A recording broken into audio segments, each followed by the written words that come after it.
Hello everybody, this is Desiree and welcome back to my channel. Today let us continue on our Singapore travel series with a visit at Universal Studios Singapore.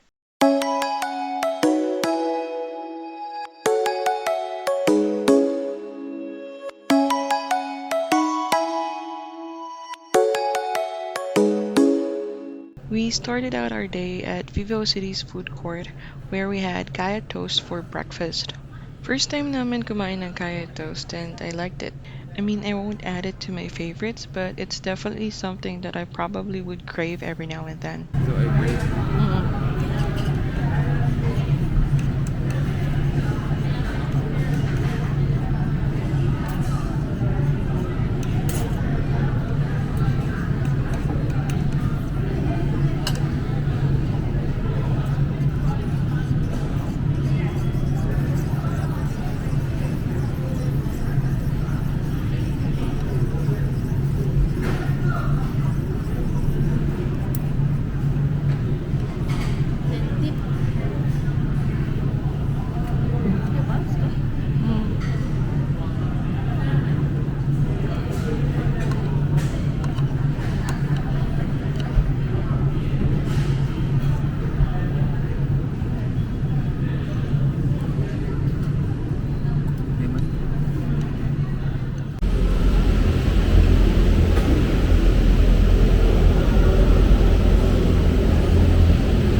Oh, come on.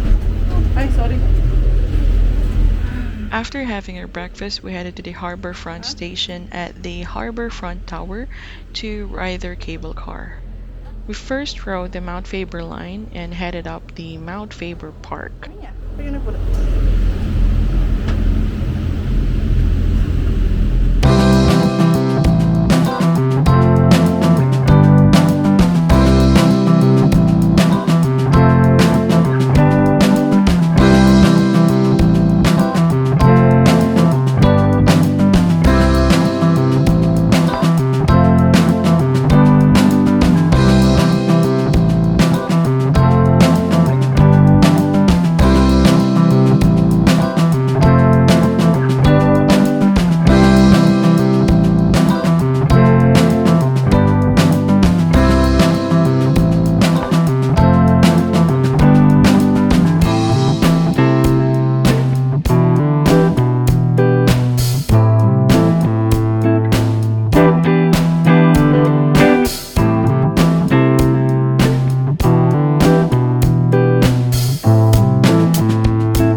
Pagbaba namin ng Sentosa Station, sumakay naman kami ng Sentosa Line dun sa Imbia Lookout papunta ng Merlion Station. So, yung Merlion Station, yung pinakamalapit na station dun sa Universal Studios. Technically, pwede naman nalakarin from Sentosa Station papunta ng Universal Studios. Kaya lang yung ticket na nabili kasi namin is included na yung round trip dun sa Sentosa Line. So, sayang naman pag hindi namin ginamit.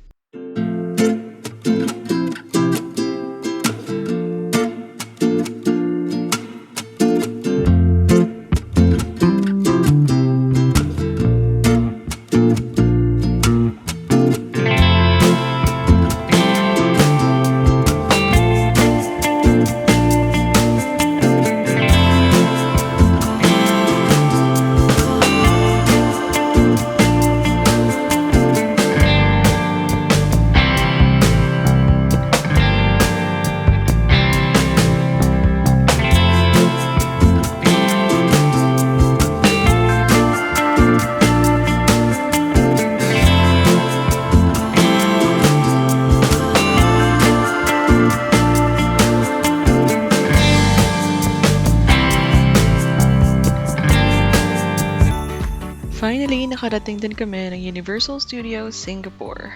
Kita nyo naman, ang init, 'di ba? So hanggang zoom lang talaga yung kuha ko ng Universal Globe. We decided to delay taking our photos in front of the globe kasi unang-una sobrang init. And there were a lot of people going in and gusto naming pumasok na para makapila na kami dun sa mga rides. Bel! Bel! Jenny.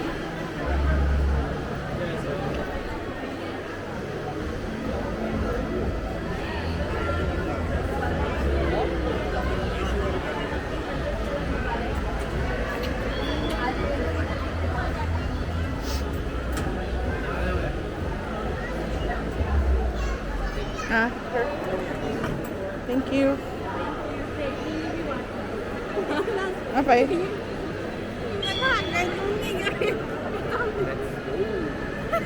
Mas asal kah?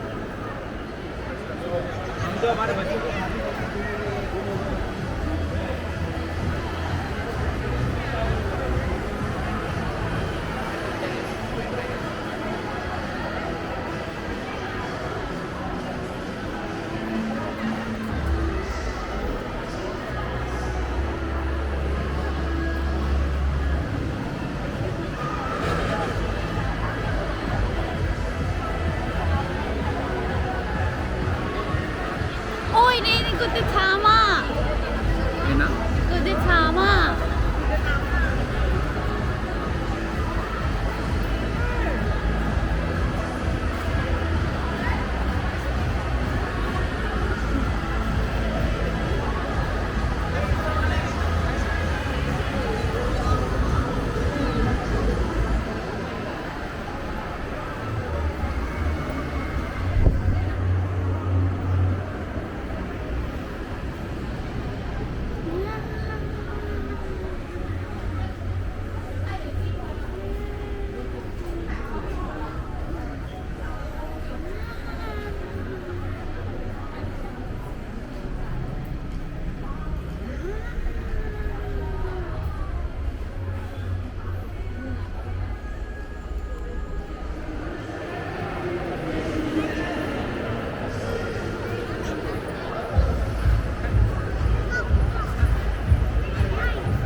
Here we are approaching our first ride of the day, the Transformers The Ride. I've already ridden this once, and Mark has probably ridden it half a dozen times, but this is Belle's first time in Universal Studios, so this will be her first time riding it.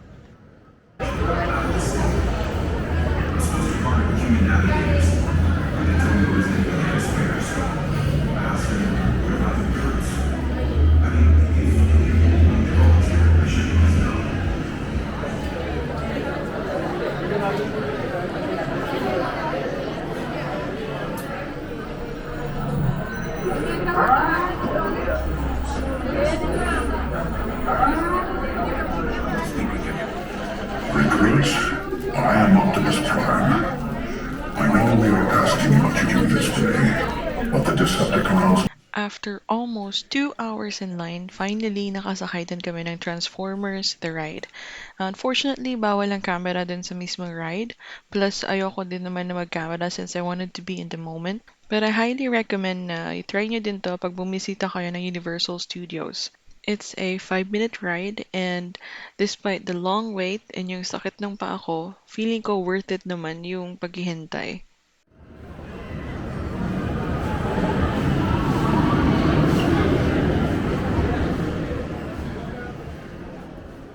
Sa sobrang pagod namin sa pagpila ng Transformers ride, nagutom kami. Kaya naman, we headed to the cafe next door, the Starbucks Cafe, to have our lunch there. After having our lunch, we decided to ride the Stormforce Accelerator. It's a teacups ride na malapit lang din sa Transformers na ride. You'd think this would be a bad idea kasi kakatapos lang namin kumain, but naisip namin na pipila din naman kami, so why not just rest habang nakapila para at least hindi din magsasayang yung oras namin.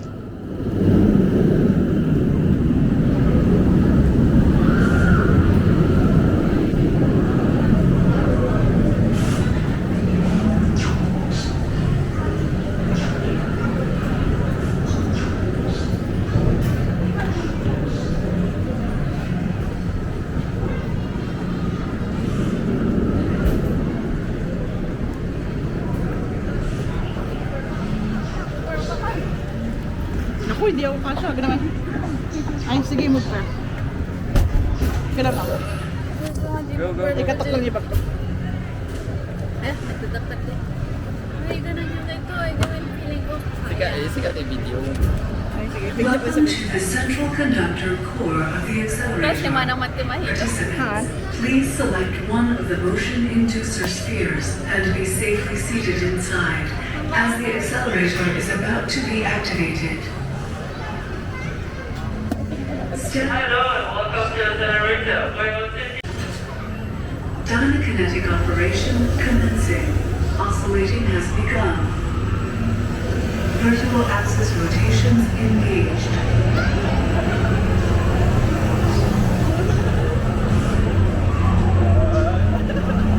Power at 25%. Rotational readings satisfactory. Power at 50%.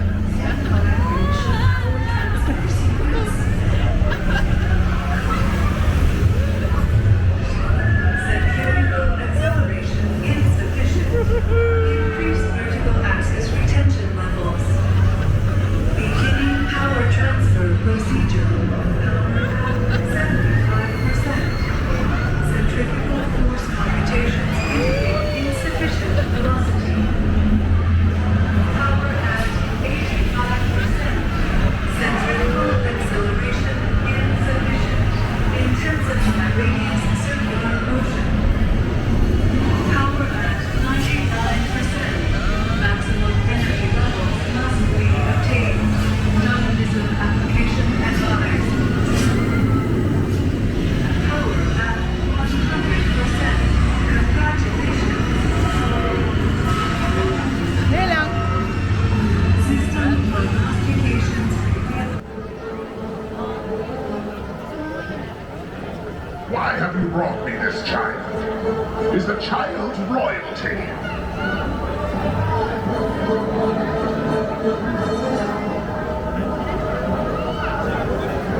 I am mistaken. You humans, common peasants.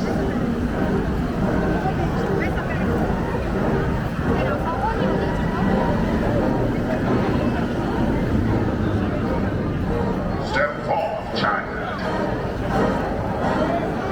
Do you have what it takes? So this is the map of Universal Studios Singapore. Ito yung entrance. Dito kami pumasok.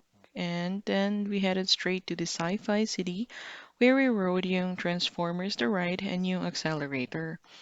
So after namin dun sa accelerator, we decided to go all the way to the far far away area first kasi around 3 o'clock na nito ng hapon and the park will close at 6 p.m. So we only had a little over 3 hours left to check out the place.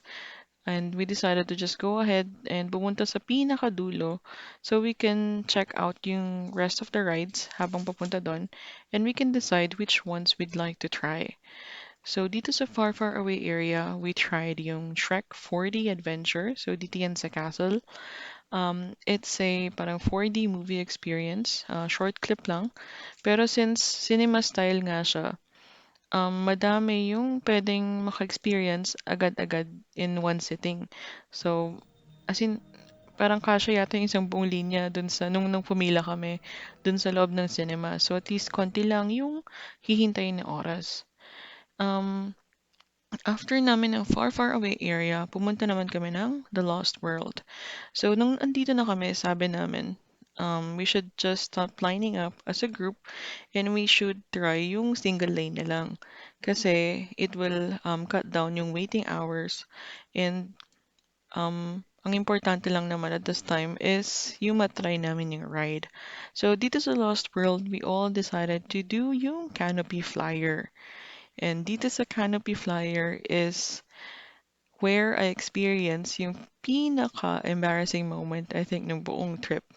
Let me tell you the story. If you've watched the previous episodes of the series, then you'd know that I am a big girl. I've always been big, I've never really had a skinny face, and throughout the years I've gotten good in gauging whether I can do an activity or not. So with this ride, I did have qualms, But I've ridden the Canopy Flyer once before, so I thought maybe this time around wala ding problema. However, I've forgotten to take into account just how big I got ng pandemic.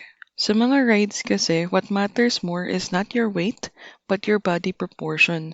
In my case, my fat converged dun sa waist, sa hips, and dun sa behind ko. So someone that's heavier than me but is well proportioned would be able to fit better in the ride kesa sa akin. So let's go back to the Canopy Flyer. We lined in a single lane. Mark went first, then Belle, then I. Mark finished his ride just as I was prepping to ride mine. So yung Canopy Flyer has an individual lap bar na restraint. And between the lap bar and the seat, you'd have to connect a belt. So there I was, sitting on the ride as Mark struggled to connect the belt. After a few seconds struggle, we decided to ask for help. Yung girl na attendant doon was the first to approach and she really tried to help out, kaya lang hindi din niya mapag-connect yung belt. So a guy attendant approached us as well and he really tried to help me out. He asked me to scoot back more and to hold my breath, yung mga ganon. Kasi at this point, we only needed like half an inch kasi the belts were already meeting kaya lang hindi siya nag-lock in place to secure it. So picture this, there we were struggling with my seatbelt while all the people waiting in line were staring at me as the rest of the people in my ride were wondering why the ride wasn't starting. So when the guy attendant said sorry, I immediately got up and got out of the way. The attendants were really apologetic and they really tried to help me out, so I'm really grateful for that. So if you're planning to visit Universal Studios or any theme park, and have a physical limitation like me, then I urge you to do research beforehand. Sa mga US na Universals and Disney din yata, yung ibang rides may mga seat tester sila sa labas nung ride. So you can test out the seat before even lining up. Unfortunately, not all theme parks have that. Universal Studios Singapore doesn't have that. So you must do your research beforehand kung ano yung possible ride na magkakaroon ka ng problema para at least hindi mo na siya puntaan at hindi na masayang yung oras mo. After namin sa Canopy Flyer, we headed to the snack bar nearby called Fossil Fuels to grab some snack and drinks. I was feeling pretty okay even after my experience dun sa Canopy Flyer. But to say that it didn't affect me would be a lie. Kasi after that, yung lahat ng pagod, lahat ng sakit sa paa, bigla akong naramdaman. So much so na nung next na ride, sabi ko talaga, kayo na lang, upo na lang ako dito. That ride was Revenge of the Mummy, my favorite ride dito sa Universal Studios Singapore. Kaso, just thinking about lining up and possibly having a repeat of my experience earlier, I decided not to go. Mark decided to stay behind as well, but we pushed for Belle to try it out kasi kami naman ni Mark na try na namin before but Belle hasn't yet. And I personally think na yung Revenge of the Mummy ride is something that you must experience at least once kapag bumibisita ka ng Universal Studios. Good luck, Belle. Papasok na po siya ngayon sa may Revenge of the Mummy. Backward yun ni Will. Dalang namin yung nakipatay siya. Roy!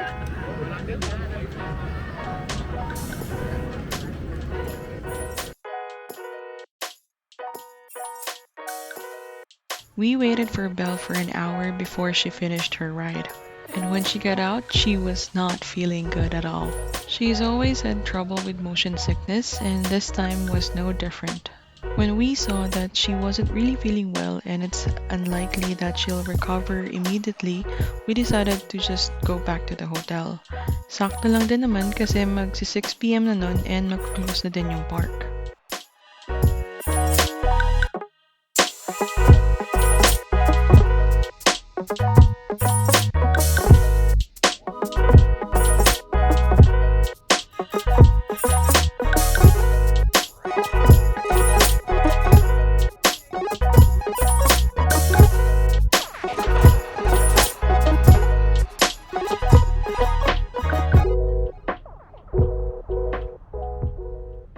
Pagkarating namin ng harborfront area, we decided na mag-grab na lang pabalik ng hotel para makarating kami doon ng mas maaga.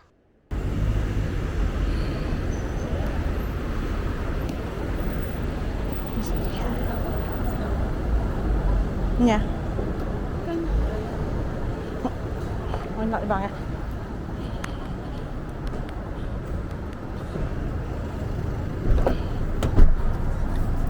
Oopsie daisy. Oops. Okay, thank you.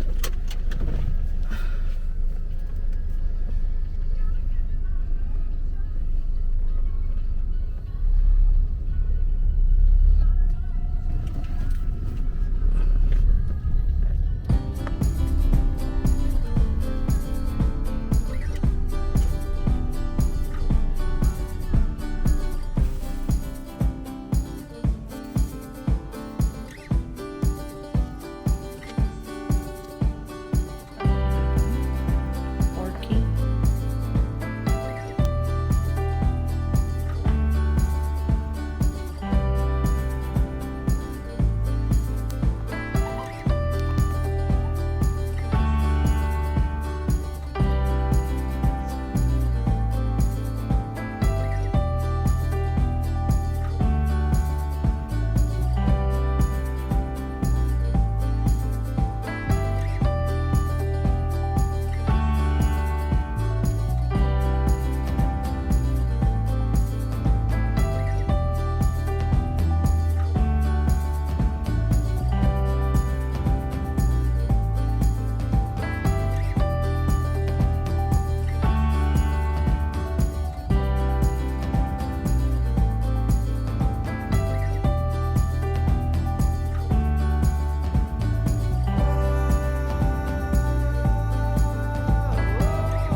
Since maaga kaming nakabalik ng hotel, I decided to do some laundry. Dito sa hotel, meron silang self-laundry area.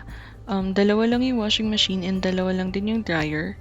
Pero from what I've observed, konti lang din naman yung gumagamit. So meron din silang ironing board and meron silang free na detergent powder.